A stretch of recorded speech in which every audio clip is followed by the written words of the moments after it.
Episode number 65, Ironman Boulder with Jarrett Wyatt. Welcome to the pursuit of the perfect race. I'm Coach Terry Wilson, and with each episode, I bring stories of athletes to you that share their experiences at races in order for you to learn how to have your perfect race. We will hear stories from athletes of all ages, abilities, and races of all distances. So regardless of where you fit in, there's something in it for you. Thanks for spending some time with me today. Now let the pursuit begin.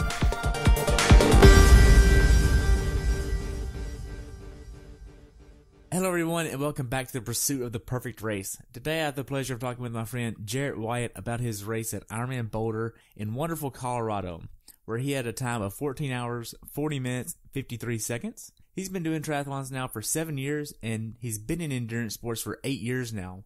This race took place on June 10th, 2018, with the temperatures being 67 and rising to 95. The water temperature on race day was 68, and the roads had a temperature of over 100 degrees. Welcome back to the show, Jarrett. I look forward to hearing about your race at Boulder.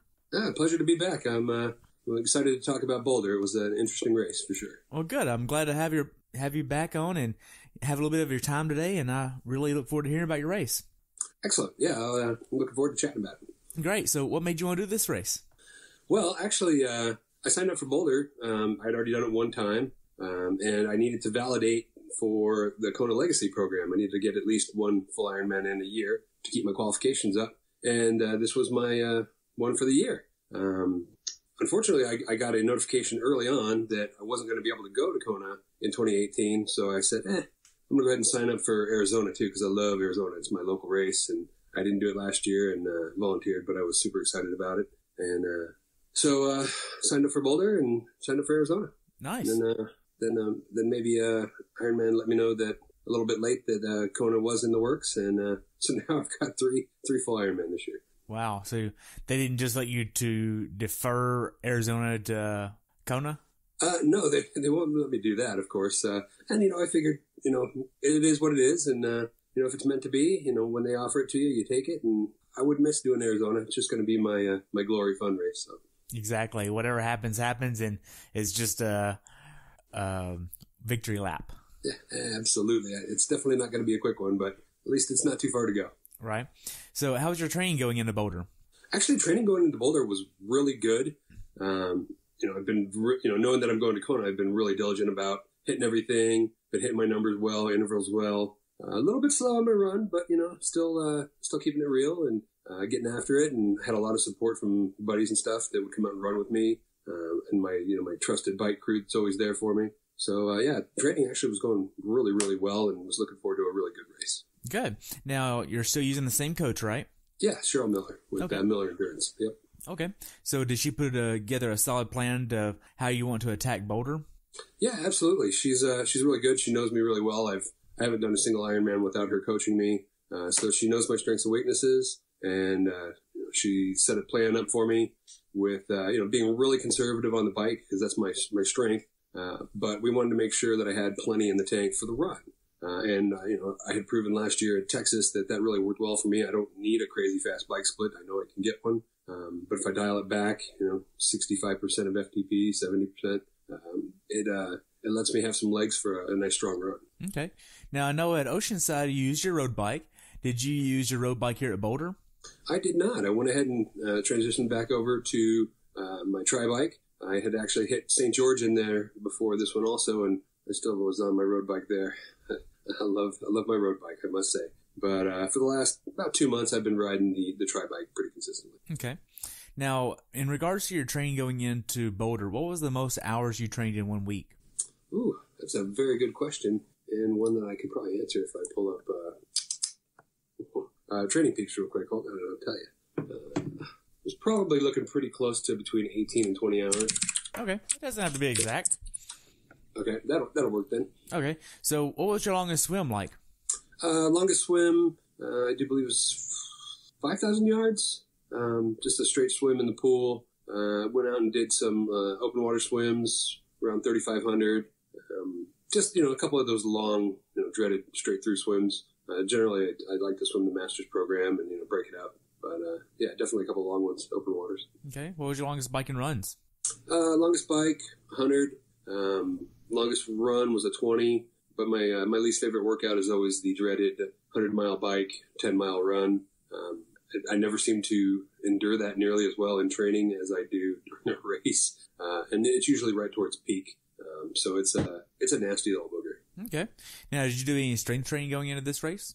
Strength training twice a week, up until about 3 weeks out from the race, and then we completely shut it out just to make sure we don't have any worries about any injuries or anything. I tend to do a body fit type class, so, a lot of jumping around and weights and, nothing quite the same every day. So if I'm going to get injured, it tends to be in there, but I really, really like the class. It really helps keep the full body going. Okay. Now, did you have a lot of bricks during training? Bricks, yes, absolutely. Every long ride for about 6 weeks had a brick of various distance and intensity, anywhere from just a 30-minute run to upwards of that 10-mile run that we had discussed earlier. And I still don't like that one. Okay. Coach, if you're listening, that one can go away. I wouldn't complain. So, did you have a lot of your training outside or inside going into this? Living in Phoenix, we're pretty blessed. I did not do a single day of anything on a treadmill or on a trainer. Wow, that's great. Yeah, very lucky here. Lots of sun. Now, are you still using your interesting nutrition plan for the full distance? Absolutely. Yes. The gummy worms, and it's funny, the particular brand of gummy worms, I had used gummy bears in Oceanside, but I like gummy worms for my long distance. And the particular brand I use, which is kind of coated with a wax so they don't melt and stick together, I had to go to 4 different stores the day before I left to go up to Boulder to find it. And I wasn't going to give up until I did find it. But yeah, absolutely. Two gummy worms every 15 minutes, a nice hit off of a concentrated scratch mix, and water every 15 minutes, and then water as needed. Okay. Where was your Red Bull at? Oh, well, of course the Red Bull is in there. Red Bull every transition, then I had 3 Red Bulls on the course at 30, 60, and 90. Wow. That's a lot of freaking Red Bull. Yeah, well, they stopped serving it on the course. What? Yeah, it's not, at least for the full, it wasn't there anymore. I was really disappointed on the run. Really? They took it off the course? Yeah, I was like super bummed out. So I made sure I brought extra. Gotcha. Now, as far as your training, being that a lot of it was outside, do you use a road ID? I do use a road ID. Good. Which one do you have? Handy. It's an old school one. It's just black. I bought a couple of different bands of various lengths because as I've lost weight, I've needed to downsize it. But I actually have I bought one for all my kids and my girlfriend. And when we go out to like the lake or we go to an amusement park or anything like that, everybody always throws them on. It's just handy to have, and they're not very expensive, so it's good insurance. Good. Now, as far as your training going into this race, we talked about your race at Oceanside. Since then, you've lost a little bit of weight. How much weight have you lost? It's right about 20 pounds, I think, since Oceanside. Wow. It's been challenging to lose weight and still train at intensity. But lots of protein and eating multiple times a day has been it's been a good balance. There's definitely some days where I'm a little tired, but overall, it seems to work out pretty well for me. Okay. Now, are you trying to hit a certain number of calories a day, or are you trying to hit a certain timing of day where you eat? What is that like? Pretty much, my goal is, eating 3 meals a day, between, 7 and 8 grams of protein, or not grams, ounces, 7 to 8 ounces of protein at various meals, and then having 3 snacks a day. Definitely still some carbs in there, but a little bit more healthy carbs. I still eat some junk occasionally, but overall it works out pretty well. And I don't count calories; that would drive me nuts. It's pretty much all about making sure you have a strong breakfast, a healthy lunch, and a reasonable dinner, and not snacking too much after dinner. Okay. Now, what workouts did you do that gave you the confidence to go into Ironman Boulder prepared? Definitely the 100-miler with the 10-mile run afterwards. I ran it a lot better than I have in the past, which was, definitely helps build my confidence knowing that I can, get off the bike and, definitely, still move a little bit. And, my last open water swim that I did out here at Lake Pleasant was a little quicker than I had anticipated. I didn't think my swim fitness was quite where I wanted it, and it was actually, my swim was a little bit better than expected, so it was really nice. Okay. Now, whenever you start thinking of all your training, were there any days where you just mentally didn't want to train? Oh, absolutely.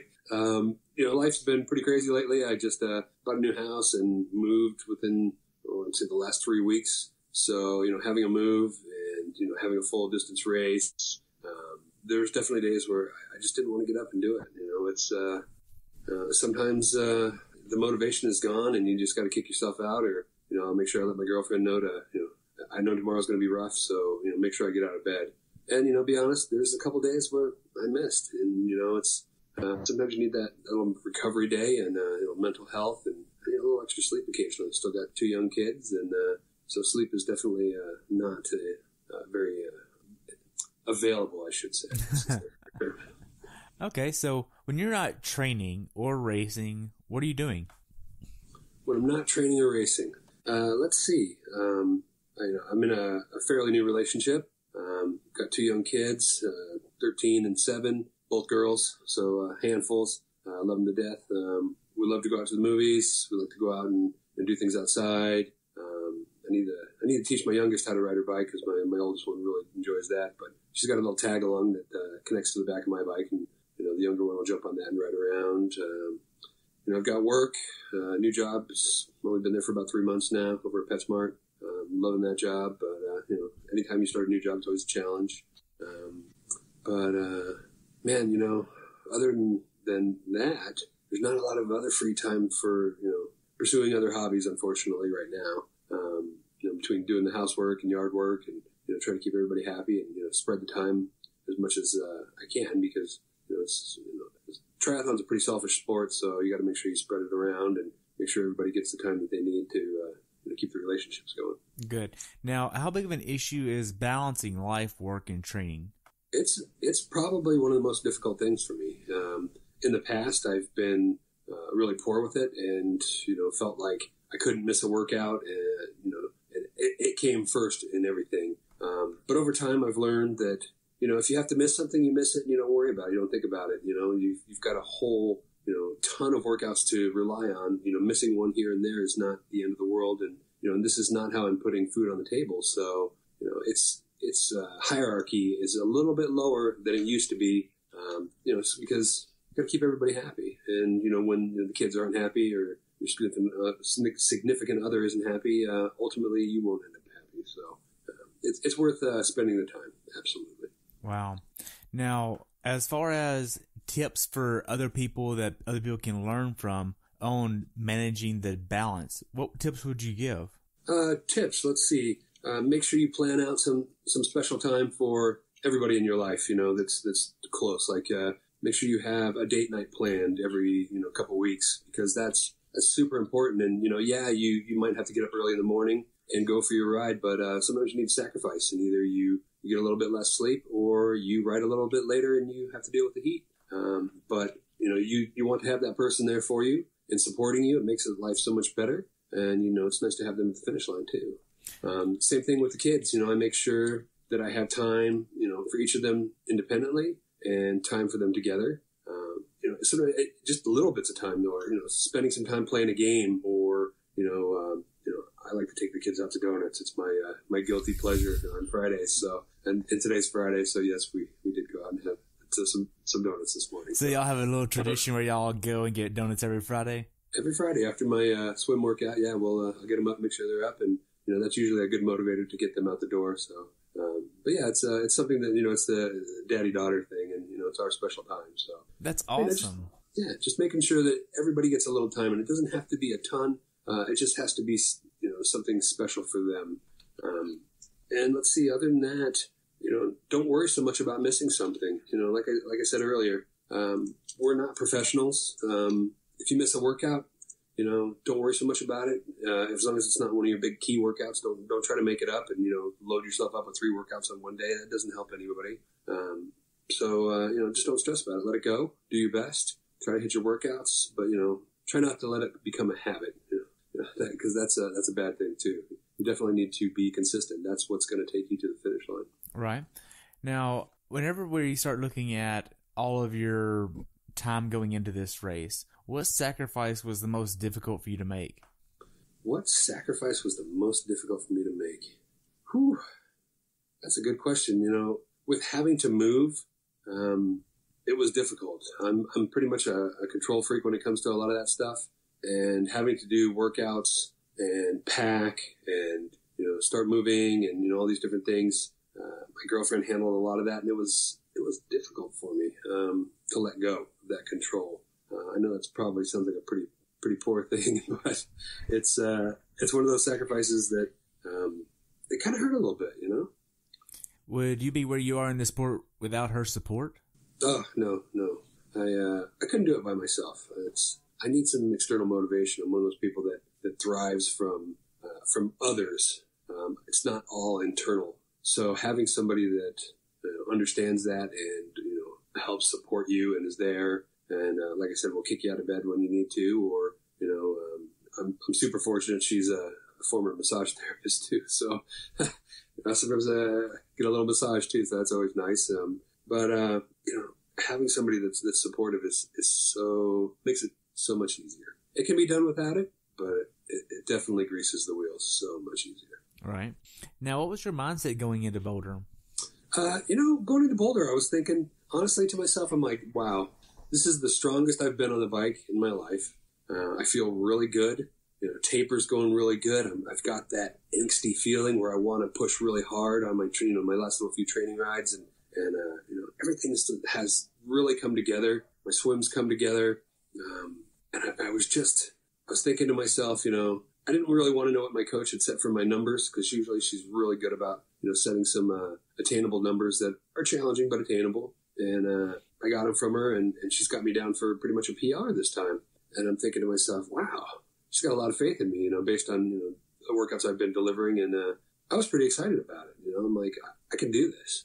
This could be, my number one, race, time-wise. And, you can never guarantee that, because, what you get on race day is never a given. And, this course at Boulder was pretty much a new course, new run course, and a new bike course that's been adjusted. So you never quite know what you're going to get. But I felt like, based on the course, what I was looking at, it should be doable for me.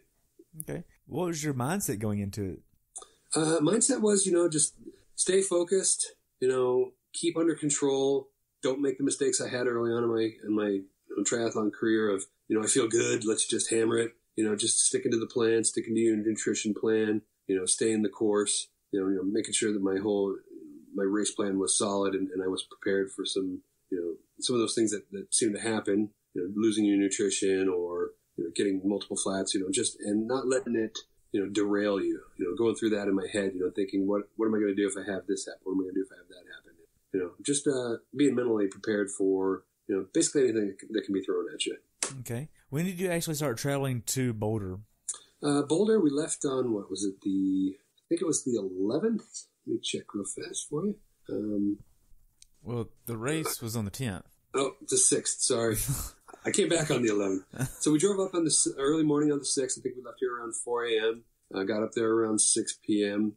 We stayed up at the Roadway in Boulder, which was only a couple miles away from the venue. Having been there, a couple of years back, I had a little bit of an idea of the layout of the town and how things were. And driving up went really smooth, no issues. It's like a 13-hour drive. But ultimately, went pretty smooth. Okay. So how was the check-in process at Ironman Village? Not too bad. I mean, it's pretty standard. Since we got there, on the Thursday for check-in, wasn't real busy. Went in, didn't even have to wait in line. Went through as usual. Those guys have it down pretty pat. It's like a machine there. Go get your card and go through, and it was super quick. The only thing I was disappointed in was when I checked my bag, there was no Red Bull in it, which I'm pretty used to nowadays. No, everything went real smooth, real quick. The village was set up on the high school there, and same place as it was in the past. And the only issue with that is parking can be a real challenge around the area. So I definitely let anybody that's going to go do Boulder to have a parking plan definitely laid out. Because you can get towed pretty quick there. Oh yeah, and there's lots of one-way streets, and it's on-street parking for a lot of it, and I ended up finding out an awesome little parking place that's right above the bus center. think it's off 14th. That it was perfect, and it was free race day. It's a challenge to get into, but well worth finding and having that preparation beforehand so that you can come in race morning, park there, and not have to worry. It was great. It's like a 3-level parking garage. Wow. Nice. Now, what was your last workout before the race? Last workout before the race was, I do believe, a 15-minute swim. I think it was a 30-minute bike and a 10-minute run, all at easy pace with a couple of minute pickups during the bike and the run, just to shake the legs out. And that was on the Friday before. Saturday was legs up, just try to stay off the feet as much as possible, and no workouts on the day beforehand. Okay. Now, you check your bike in the day before. How did that go? Bike checking was good. Knowing that the reservoir there is it's a one lane going in and out, so it can be kind of challenging.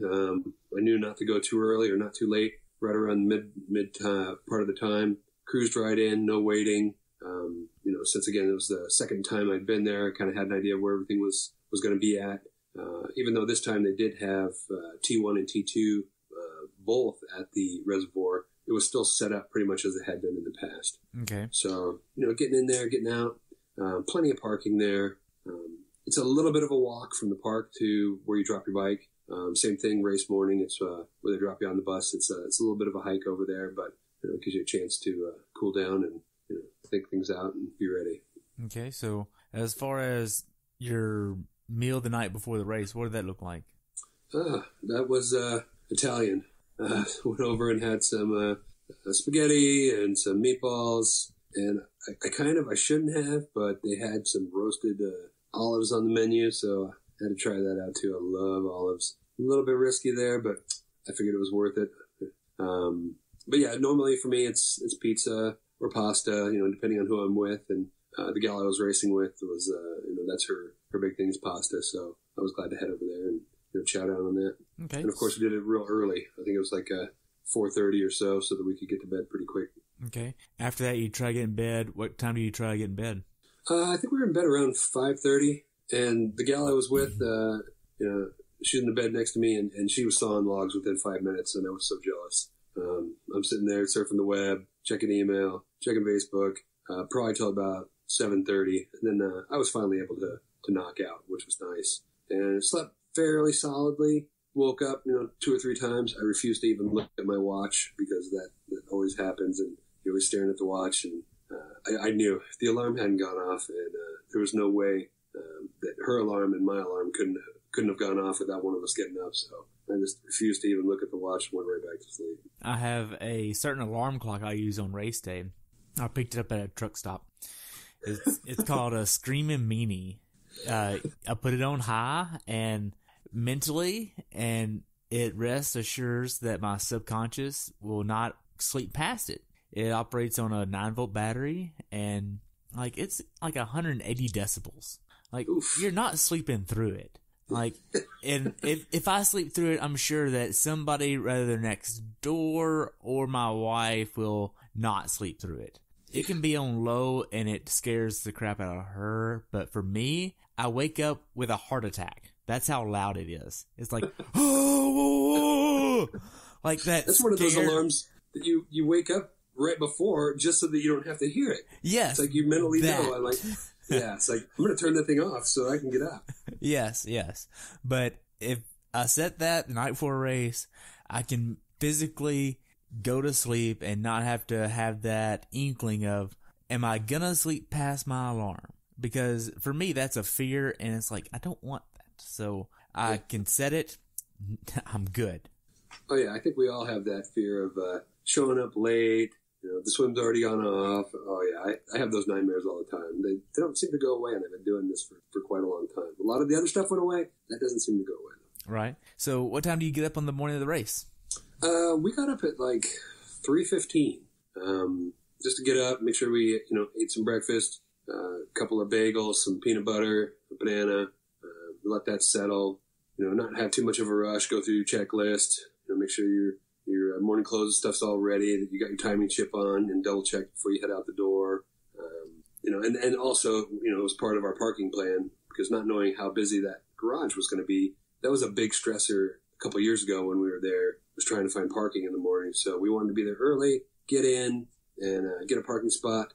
Plus, the race actually started at 6:20 for age groupers. Right. So I do believe the first shuttle, I think, started at like 4 over to the reservoir.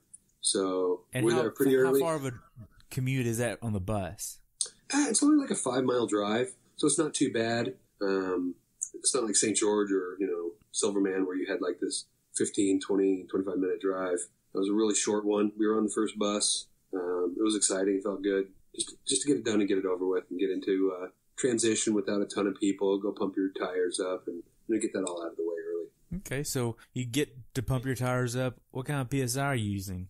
For this race, the roads aren't like super great. And being a heavier guy, I run about 100. If the roads were a little cleaner, I'd probably run about 110.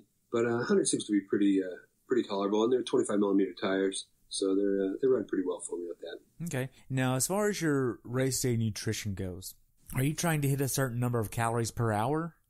Yeah, I usually try to hit like 400 to 500. Sometimes, it's not like a guaranteed science because I'm just taking a sip off of a concentrated scratch mix. I think last time I used a different brand. It's usually whatever I've got around the house. I'm not too sensitive stomach-wise to it.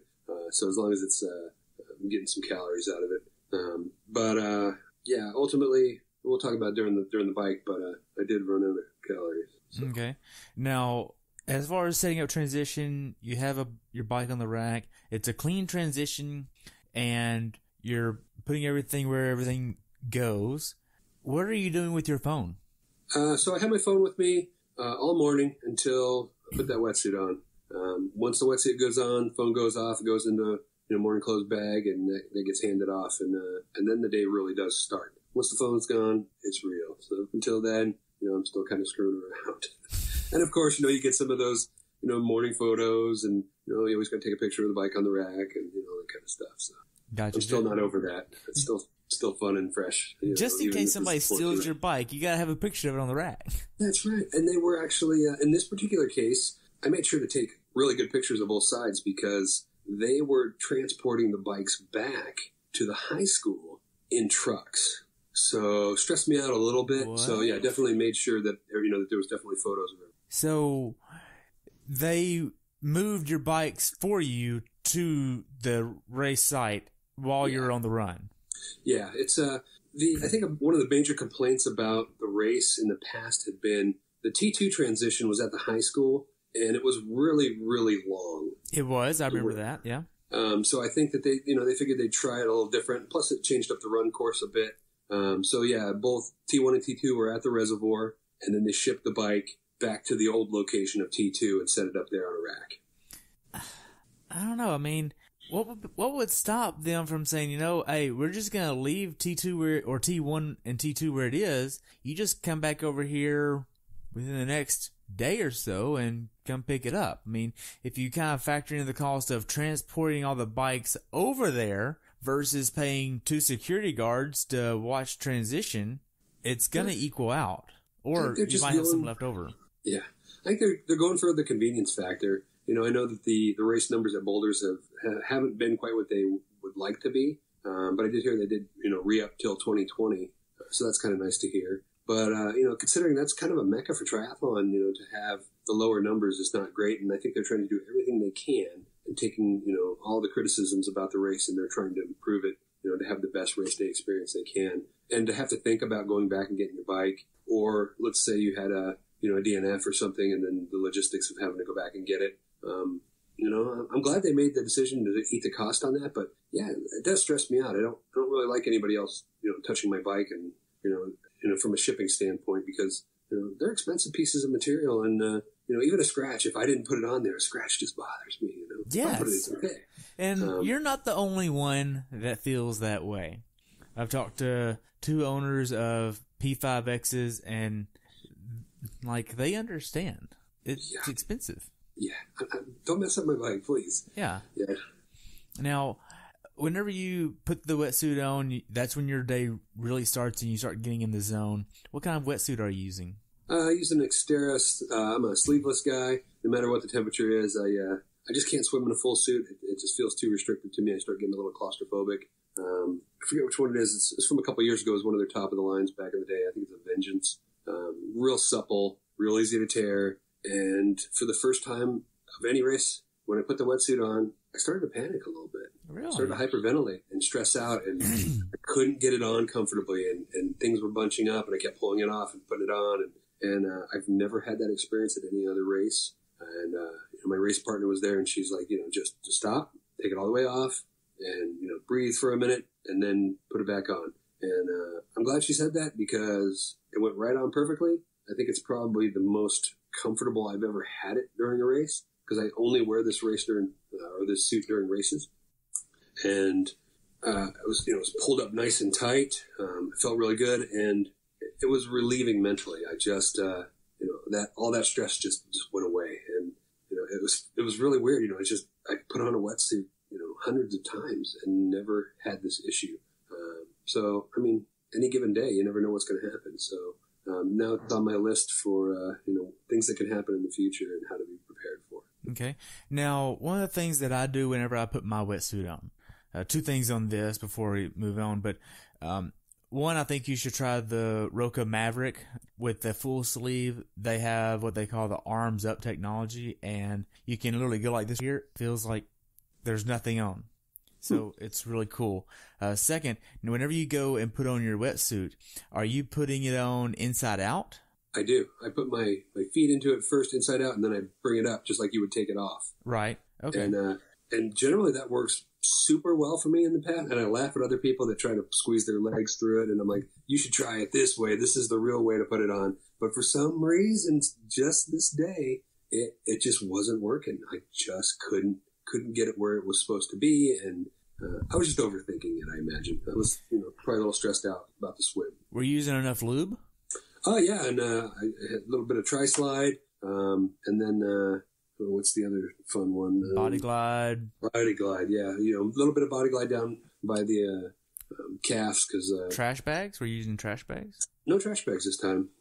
Because normally I don't have that kind of issue. So, all those little cheats are always good, but just this one time, just no luck. But I'm glad it happened and it's done, and it actually turned out fairly positive because I had for me a really good swim. I was super happy. Good.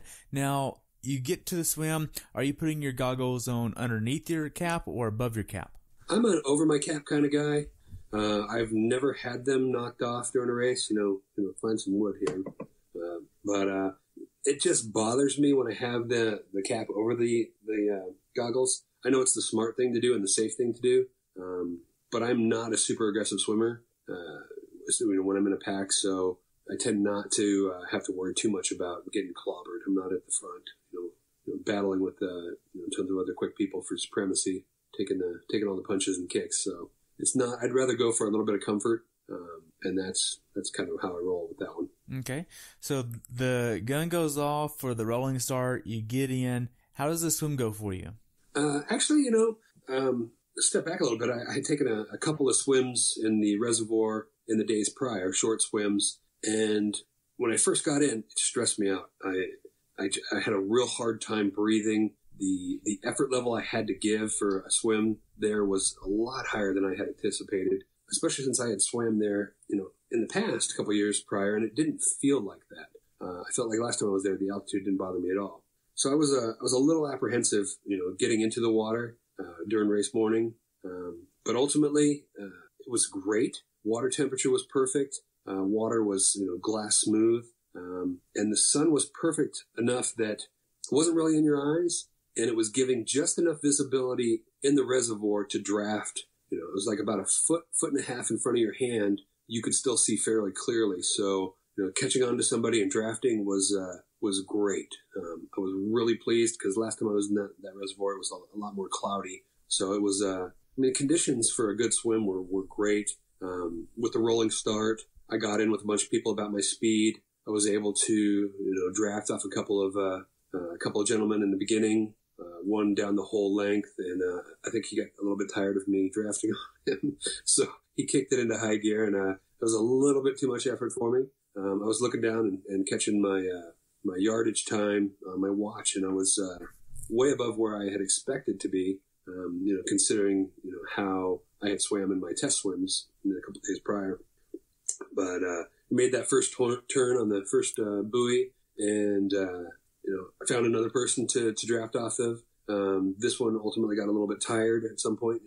Again, checking on that yardage time every a little often, and seeing if it was going up or going down, and started dropping. So I jumped off of that gentleman, and I found this little gal who wasn't kicking at all. So super easy to draft, right about the pace I wanted to swim, and I grabbed onto her for all it was worth. She couldn't swim super straight, didn't care. A few extra yards I was happy with. Ultimately, I think my Garmin showed like 4,500 yards, but I got my second best swim time ever, only bested by Coeur d'Alene, where the water was super, super clear, so it was really easy to draft there. So wow. I ended up with like a 128, which for me, with swimming 4,500 yards, I was super happy. That's great. Now, you get out of the swim, you hit the wetsuit strippers, you go to the changing tent. How does that go for you? So it's a little bit of a longer transition there, and you pretty much are laying in the grass to get your wetsuit off. When I get out of the water, again, I'm feeling really good because I had this great swim, but I'm feeling like my heart rate's a little high. Go through, I try to remain a little bit calm, get my shoes and socks on for the bike. I'm not one who tends to leave them on the bike, and I don't even know if they'd let you at this place at this time. So it's quite a little bit of a hoof over to the bike itself in the bike shoes. But I did make sure I stopped at the sunscreen station. Higher altitude, more intense sun.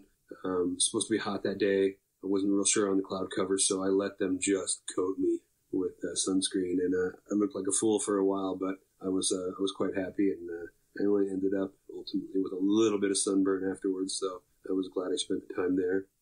Went over, jumped on the bike, grabbed it, ran out. There was quite a bit of a distance running with the bike as well. Got to the mountain line, and it was very, very congested. Probably the worst congestion I've seen. Maybe I should swim a little slower again next time, and it won't be as congested. I had a guy go down in front of me who was trying to clip in, went down. I was able to catch myself and prevent myself from going down. He popped right back up, which was good. I was glad he was all right. And they send you through a little bit of an oddball through the parking lot for like a mile before you actually get out on the roadways. So a little bit strange, but once I got on the roadways, then the race began. So I don't know if you want me to stop there. Yeah. So did you have a strategy for the bike ride where you wanted to hit a certain power, heart rate, cadence number, or anything like that? Oh yeah, absolutely. So like I said, knowing it was Boulder and wanting to be able to run afterwards, I wasn't looking to save 5 minutes off my bike, and I'd rather have a little bit slower bike and be able to run. So I had my coach actually set my power levels down to about. She wanted me to hit about between 210 and 220 average, which is I think it's about 65% or 70, less than 70% of my FTP. So it's a pretty conservative number. And I started riding, and my heart rate was ridiculously high.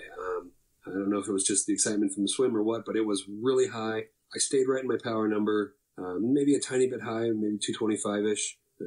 But it was going pretty good. Felt good. Was passing a lot of people, keeping it consistent. It wasn't too many turns off of the bat in the beginning. One UE that you had to make, but no climbs or anything for the first little while. And my heart rate still would not drop. And I started backing off from my power just to see if I could get it to drop, and it wouldn't come down at all. Really? So I was getting a little stressed. I figured something was not quite right, or maybe the altitude was really getting to me this time. And ultimately, about 30 minutes into the bike, the heart rate dropped, but so did everything else. Really? Yeah, power just fell off the board. I was really frustrated, because it's not hard to maintain that, a 210 level for me, especially in training or anything. And, here I am all, ready and, just barely starting the race, and I'm having a hard time even holding 200. Wow. So when did you realize that your original goal wasn't going to be happening, and how did you deal with that?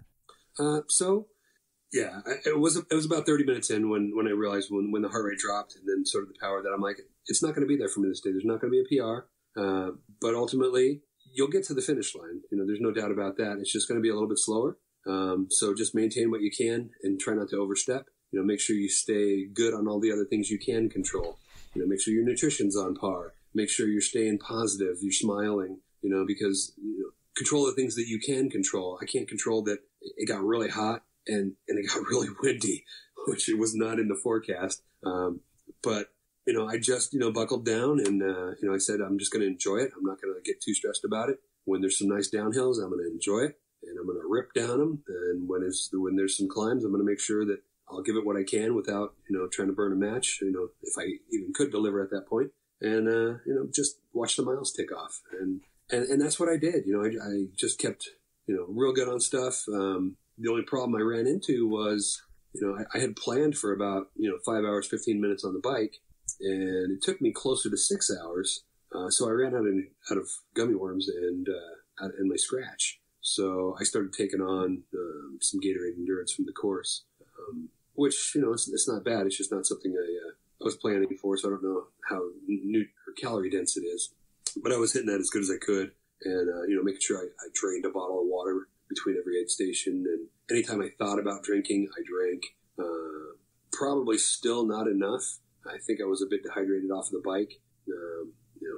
You gotta respect the fact that at altitude, the air is a lot drier and you need to, take in as much fluids as you can. Gotcha. Now, if you didn't have the experience that you have under your belt, would you know the right choice to make at 30 minutes in of just backing off, lowering your expectations for the race, and just going about it a different way on the course at that point in the race? Or would you have made that choice on your first rodeo? It depends on, I think a lot of it has to do with your coach and your preparation. You go through these type of scenarios, and you should, especially before your first one. If this happens, how are you going to handle it? If this happens, how are you going to handle it? You go through these things mentally and be prepared, because you never know what you're going to get. You gotta think of some of these bad things, and there's probably a lot of other things that could happen that you don't think of. But just having been, mentally prepared for some of these things, it helps. And it prepares you for these, the things that are out of your control. What if you got 3 flats on race day and you're only carrying 2 tubes? You just deal with it. You might have to wait, but there's no sense in getting upset and frustrated. I'm one of those guys that if I paid the money and I'm out there racing, I don't care if I'm a 16:59:59. I'm gonna do everything I can to get across that finish line. But I was a little disappointed in my capabilities on the bike, but it just wasn't there that day. I know I was trained up for a better race, but I couldn't fight it. If something was wrong with me physically, I don't know, or just the altitude kicked my butt this time, or the heat, or the combination. I don't know, but ultimately got across that bike finish line and still felt pretty decent, and rolled into T2, and I still had a smile on my face, because, and it's funny because a lot of people will say that, hey, you're still smiling, and it makes a difference. If you're grimacing and all these other negative things are going through your head, you just smile a little bit. It makes it more tolerable. Right. And it's always fun when it's time to crack a Red Bull, how many people are laughing at you and pointing, and because I usually enjoy it. I crack it and I get up on and off of the bars and I chug that bad boy, and it's fun, and it makes other people smile. So it's the good stuff. Would you make more people smile if it was a beer? Yes, absolutely. Okay, but I don't know if that's actually allowed to drink and drive, though. If it is it probably highly frowned upon. Two-wheel vehicles that are self-propelled, is that counting as drinking and driving? It is, believe it or not. Yeah, I know that somebody. I know you can get a ticket for riding a horse drunk. Yep. But I don't understand how that's possible. You're not technically drinking and driving. Well, you kind of are, but there's an animal driving itself. Yeah, yeah. Actually, I saw an article today that somebody got busted for that. A horse, they got a DUI because they lost control of the horse because they were drinking and it trampled somebody. So, wow, pretty crazy. Don't drink and drive. Absolutely, or drink and bike, or drink and ride a horse. Yeah, don't do any of that. So, did you put anything in your bike special needs? No, I stopped using special needs when IRONMAN decided that they were going to throw away the bags, because it's, anything I put in there, I'm basically going to throw away, which I just don't like that. I think it's a huge waste. I preferred it in the past when it was, they always said it wasn't guaranteed you'd get it back, but they'd bring them all to one place and, you could go dig for it. But, I've thrown away enough tubes and CO2 and frozen Snickers bars or whatever that I throw in there that I just got tired of donating to the garbage. So I didn't. This is, I think, the first race that I didn't put anything in my special needs at all. Okay, so you get to T2. Walk me through T2. So T2, the one thing that was going through my mind is, man, my feet hurt. They were barking. I don't know if it was my cadence was off, so I was at a higher torque per stroke or what, but my feet were just screaming, and I was happy to have a fresh pair of socks. You know, sometimes I'll always put a fresh pair in for my run shoes, and most of the times I won't choose to put them on, but it felt so nice. And I took the extra 30 seconds to change out socks. You know, I slammed down some salt pills. I got my hat on, got my number on, and went out, got some more sunscreen on, and went to go run, and couldn't run. Really? I was decimated. And even with all the dial back, I think I only averaged like 170 watts on the bike. I just didn't have it. I was just toast. So immediately, here's the dumb thing that goes through my head. I forgot to charge my Garmin the night before the race. Really? You forgot? I did. So, and it had 75%, and I'm going, 75% is no problem for a 12 and a half, 13 hour, Ironman, or, no big deal. But I'm one of those people, if it's not on the Garmin, it didn't happen. So I'm like, oh man. I start thinking in my head, I could, I might have to walk this entire thing if I can't recover. Do I have enough juice in my Garmin to last? So pretty pathetic. And I ended up stopping it at one point and switching it over to, I forget what they call that mode, where it only records like every 30 seconds to extend the battery. So my race numbers on the watch were a little wonky after that because it wasn't as accurate. But fired it back up. My goal was to get out and get going. I actually ran into another competitor from the Phoenix Valley. They were having a little difficulty. They were nearly hyperventilating, and I was just trying to keep them under control and getting them to breathe and relax a little bit. My race was pretty well. The time I was shooting for was shot, so I didn't mind stopping and helping somebody out. Got her going. Got her calmed down, and she was able to start running again. So that felt kind of good. And I actually ended up seeing her later, and she looked a heck of a lot better than me. Wow. So you get out on the run. Did you experience any cramping or GI issues? Not at this point. Funny you bring that up, though.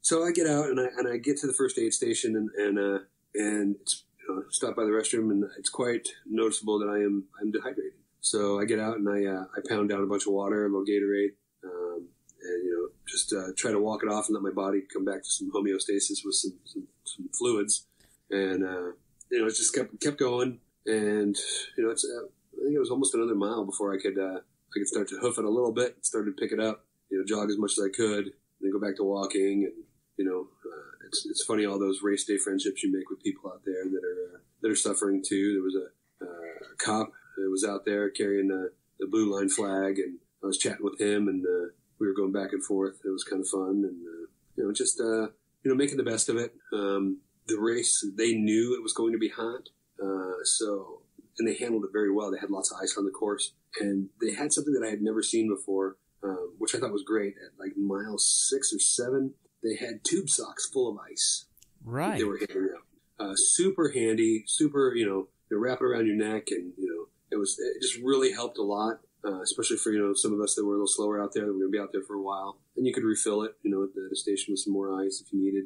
But it was just nice to see that they had thought about it. I had been through Coeur d'Alene a number of years past where it was, well over 100, and they ran out of water and they ran out of ice, and they just weren't prepared for it. And it was nice to see that Ironman has learned from, past mistakes, and it was really well prepared. And there was ice and, definitely stuff at every aid station without any issue for the rest of the race for me. Wow. So did you make use of the tube sock later on down the road, or did you just get that one thing done? I held onto that tube sock for a long time. I tucked it in, halfway down my back, halfway down the front, over my left side of my neck, and I would splash a little water on it when I went through the aid stations, and it helped keep me cool. I enjoyed it. It lasted probably, 7-8 miles before I had to refill it with some ice.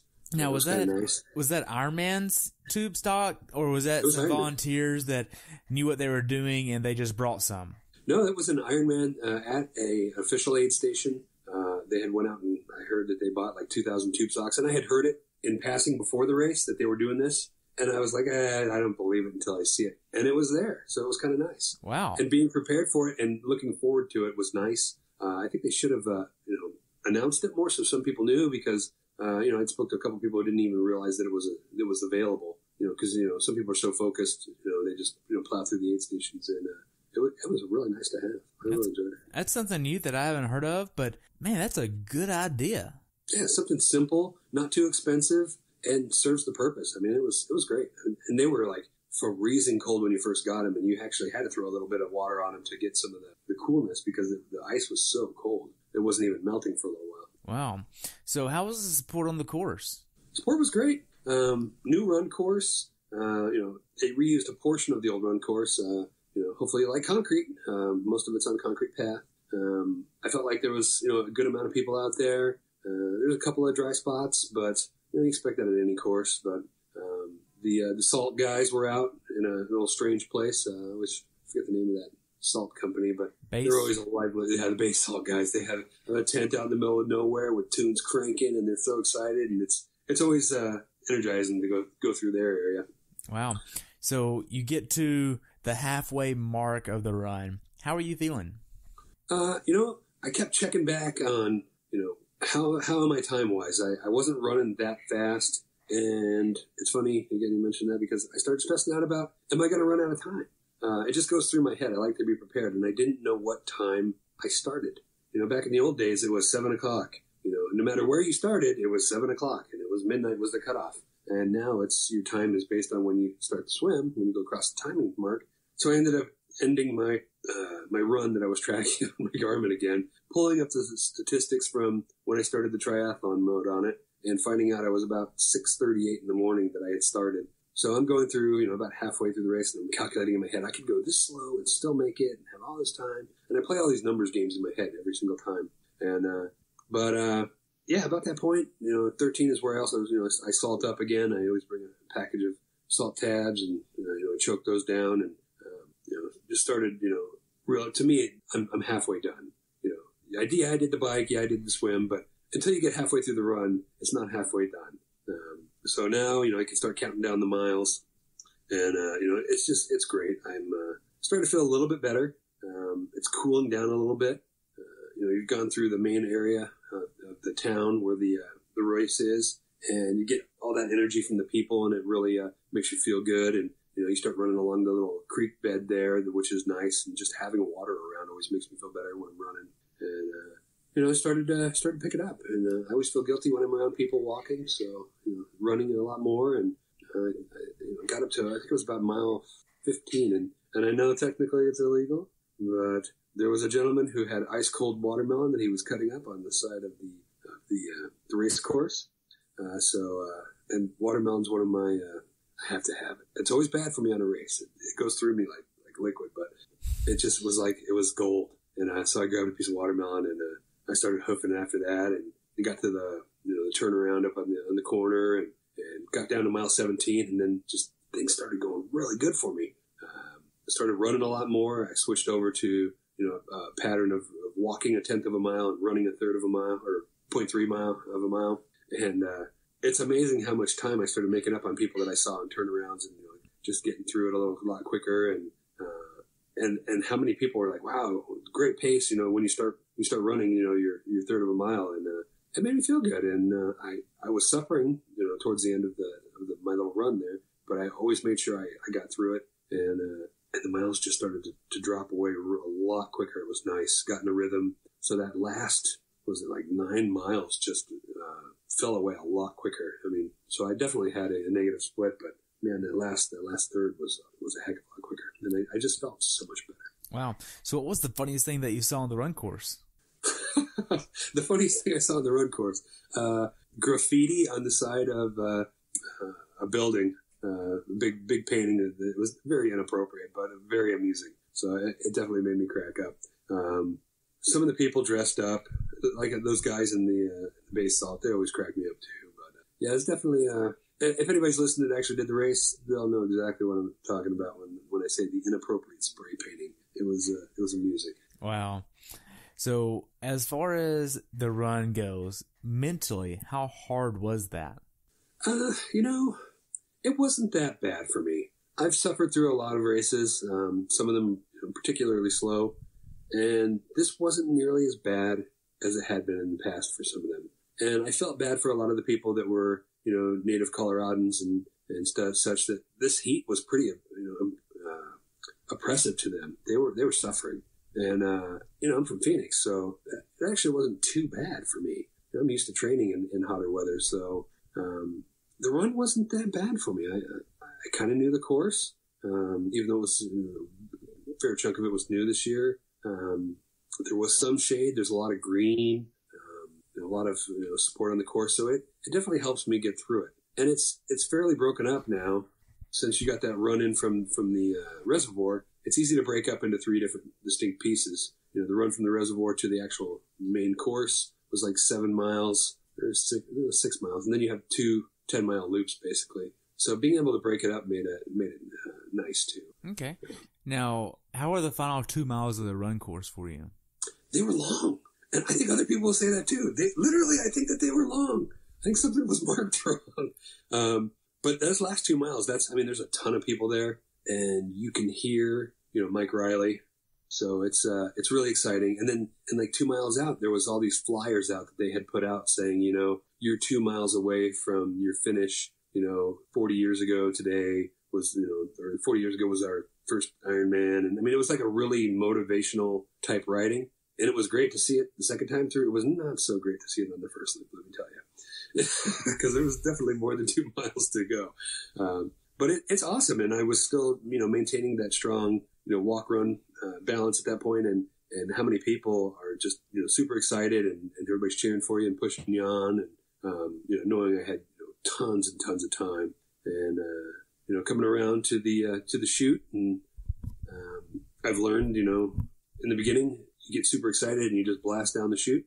But I made sure that I slowed down, made sure there wasn't anybody around. If somebody wanted to pass me, go right ahead, run through the chute with a big smile on my face, giving high fives, and made sure my hair was ready for a finisher photo. So it was it's good, and it's always magical to come down the red carpet and meet up with your catcher who makes sure you're not going to fall over at the end, and make sure you get a good picture, and yet another water bottle that you definitely don't want after drinking water for 26 miles. But still, it was nice, and there was a bunch of people that I had met up in Boulder this year. Went to a gathering beforehand, and they all hey, over here, and we were all sitting together afterwards and chatting and waiting for the last few people to finish, and it's nice. It felt like a little community, and it was just super nice, and I felt pretty good. I knew that I wasn't able to exert as much as I could have because I did feel halfway decent at the end. But I took it for what it was. I finished again. I was no injuries. Everybody that I knew that had raced came through fine. Again, no heat related stuff or crashes, which is always a positive. Hung out for a while and went over and picked up the bike and the bag and cruised over to the car and went and slept the night really well. Good. That's for sure. How was your recovery process? Recovery's been pretty good. Nothing like sitting in a little truck for 13 hours on the drive back the next day, but overall it hasn't been too bad. Not too much chafing. Any blisters? No blisters this time around. Even with the wet, I was really surprised. My feet were really, really sore. I think the last 5-6 miles, but again, it felt better if I ran than when I was walking, so might as well get it over with. But yeah, no lingering big after effects. Doing pretty well. Good. Looking back on it, how well prepared for this race do you think you were? I actually think I was fairly well prepared. The only thing that I kind of messed up was because I'm in the process of moving or still unpacking and stuff. I was really rushed the night before to find all my last little minute race stuff, having to run out and grab my crazy gummy worms and a few things that I think I've just gotten complacent because I have raced so much. I forgot to charge my Garmin. Little things that I think if I had done would have made a little bit less stress, maybe a tiny bit better race. But ultimately, training-wise, I think I was right where I wanted to be. Everything was going really well. It's hard to be too disappointed when you do finish, and you go for you're ready for your next one. Gotcha. Now, if you could change one thing about your race, what would you change? Ooh, something that I could control, or something that I could control. That is a really good question. I think I probably would have backed off a little on the swim. I'm not sure that that's the reason that I had the issue. But maybe if I wasn't overreaching a little in the swim, maybe the bike would have been a little bit better. It's one of those things where, you can't, say for sure, but I think if I had to replay it, that might be the only thing I would change. Because everything else, I think I did fairly well. I can't complain too much. What did Cheryl say about it? I haven't had time to sit down and chat with her yet about it. But I think that she'll probably be of the same mindset. I think the altitude got me this time. She's been there at, another race that was at altitude that really sapped it out of me too. So hard to tell for sure if that's what it was or a combination of things. But I don't know if she would say that maybe I should have backed off a little on the swim or not. But I think if, like I said, if I could replay the day, that's the one little piece that I would probably alter and hope that it made a difference. Because it was early on in the race, and 3-4 minutes on the swim save might have cost me a bunch on the bike. I don't know. Okay, hard to tell. Now, kind of looking at it from my perspective, being that we've just talked about it all, do you think the anxiety with the wetsuit that you had before the swim made you go a little bit harder on the swim? No, actually, and that's a good point. I actually, after I had the anxiety and got it on, I actually felt really good and calm. It was nice to have it on. So there was no correlation there between that anxiety and swimming fast? No, I don't think so.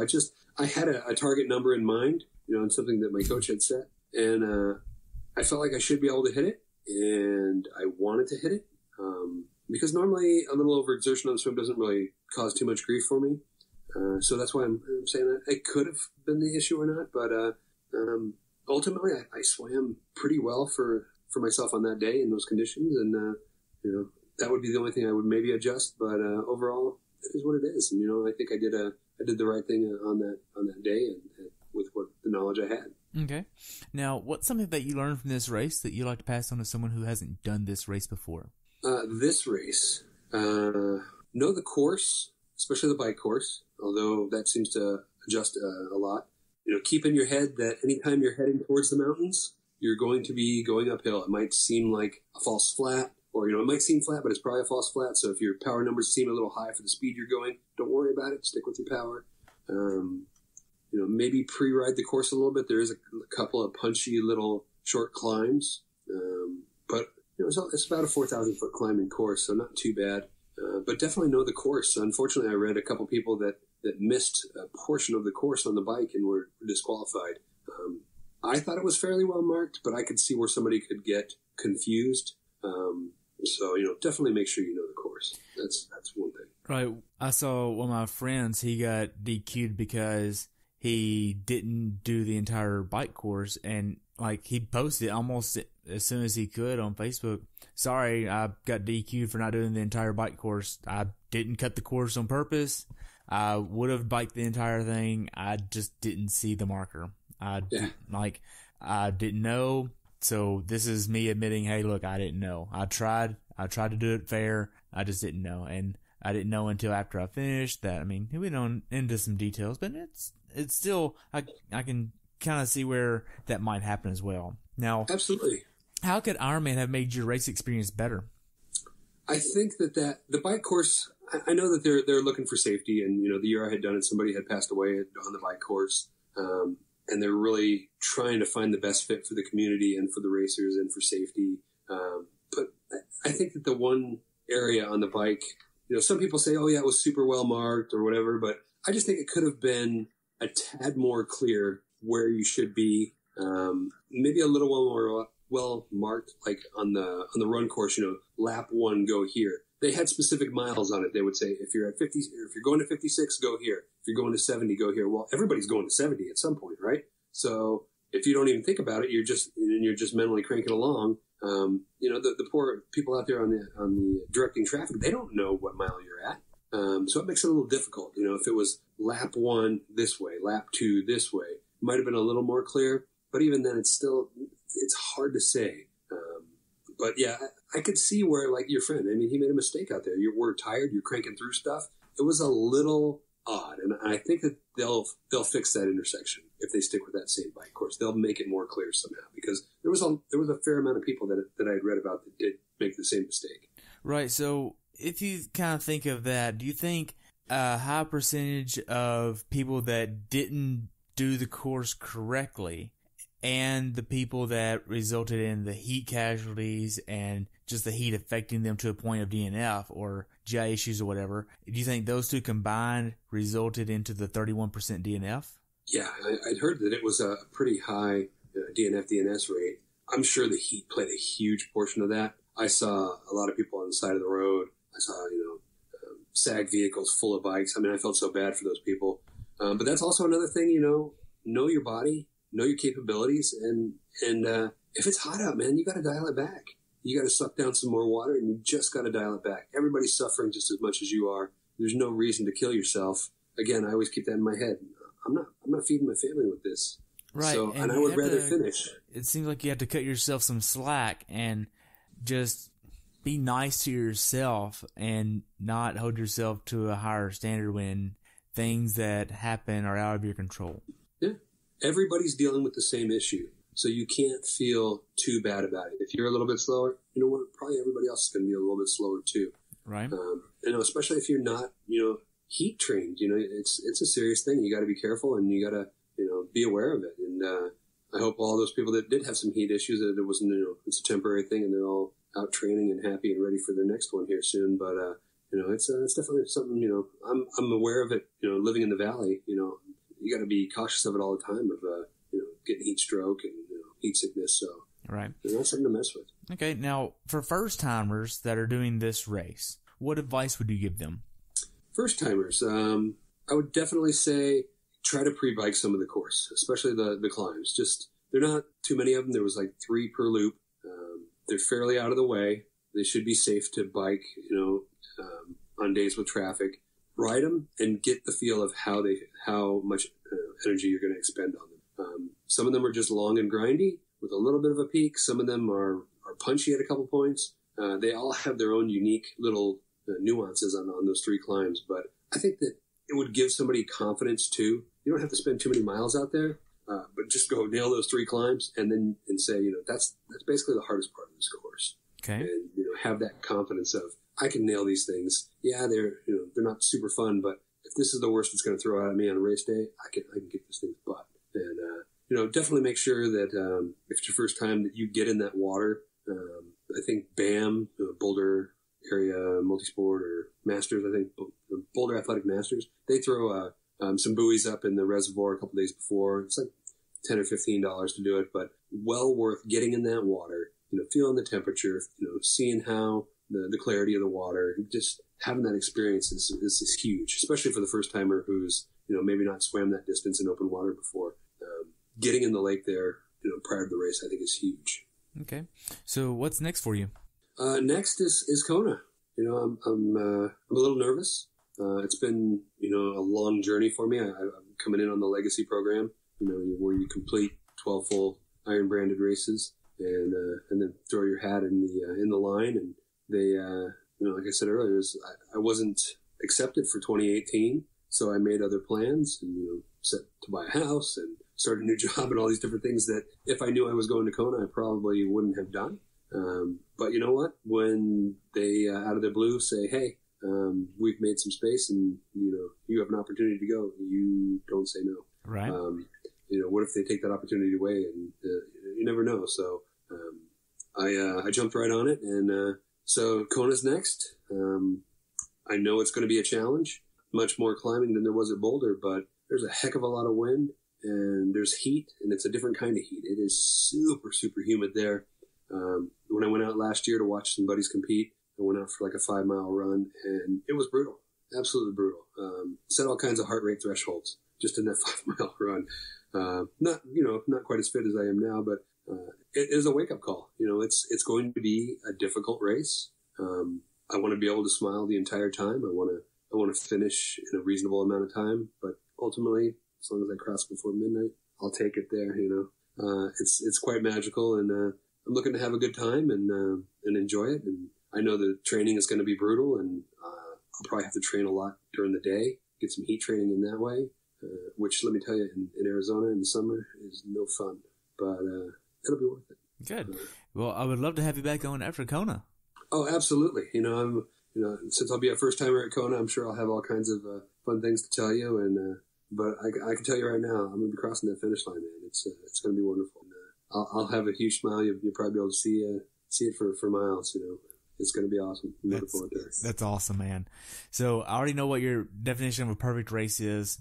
I'm going to throw you a little bit of a curveball here with something else. So, in order of importance to you, which is most important for you on race day? Mental grit, nutrition, or endurance?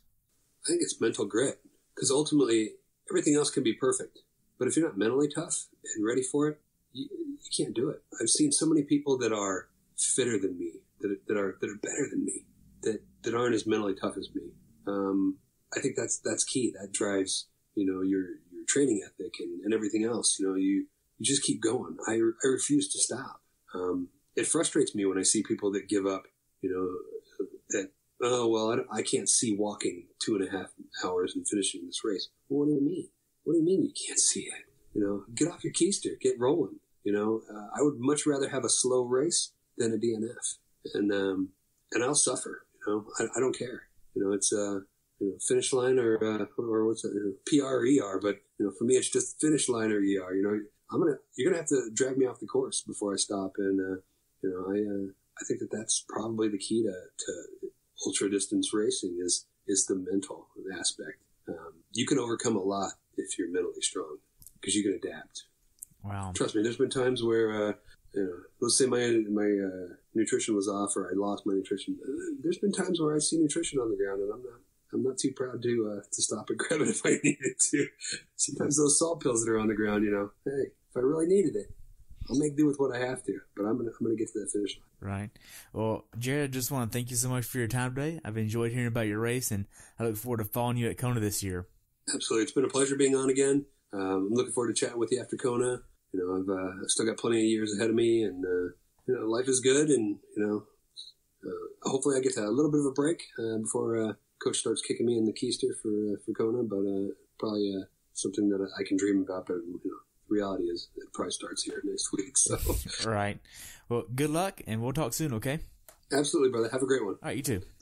Thanks for tuning in today. I hope you were able to learn something from today's episode. If you enjoyed the show, please take a minute to leave a review on iTunes or share it with a friend. Be sure to subscribe so you never miss an episode. If you'd like to see pictures from this athlete's race, learn more about who I am, what I'm doing, or be on the show yourself to share your story, check out my website at CoachTerryWilson.com. Until next time, continue the pursuit.